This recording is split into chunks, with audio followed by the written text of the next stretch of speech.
Hello बच्चों, चलिए प्रश्न पढ़ते हैं। प्रश्न दिया है स्पाइरोगाइरा एक लैंगिक प्रजनित एल्गी है जिसमें काइक थैलस अगुणित होता है।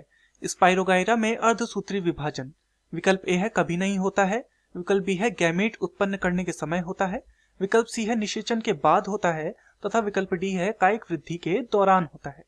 तो इस प्रश्न में हमसे स्पाइरोगाइरा के विषय में पूछा गया है कि उसमें अर्धसूत्री विभाजन क्या कभी होता है, और होता है तो हमें विकल्पों में से बताना है कि किस अवस्था में होता है।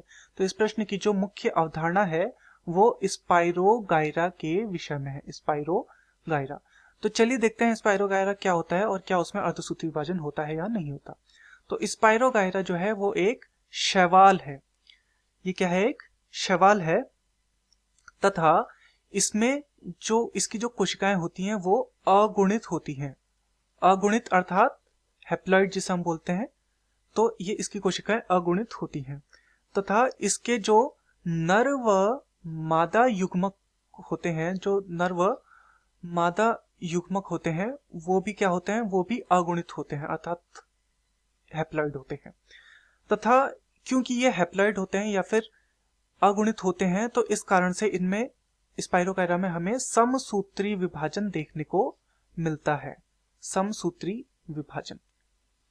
परंतु जब इसमें नर व मादा युग्मक संलयित होते हैं अर्थात इसमें क्या होता है?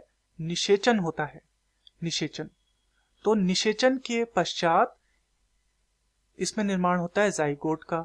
जाइगोट का जैसे ही निर्माण होगा तो जाइगोट जो बनेगा, क्योंकि नर में भी क्या है? अगुणित है और मादा भी क्या है? अगुणित है। तो जो जाइगोट बनेगा वो कैसा बनेगा? वो बनेगा द्विगुणित।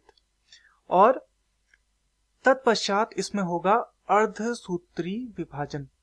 अर्धसूत्री विभाजन इसमें होगा जाइगोट में। तथा इसके बाद जो कोशिका प्राप्त होगी अर्धसूत्री विभाजन के परिणाम स्वरूप जो कोशिका प्राप्त होगी वो पुनः क्या हो जाएगी? वो पुनः अगुणित यानी कि हैप्लॉइड हो जाएगी।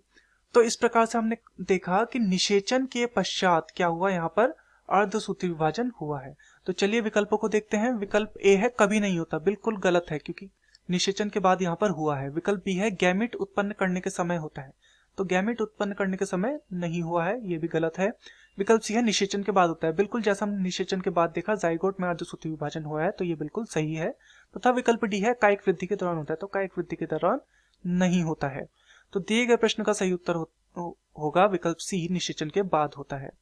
मैं आशा करता हूं आपकी यह समझ में आया होगा। धन्यवाद।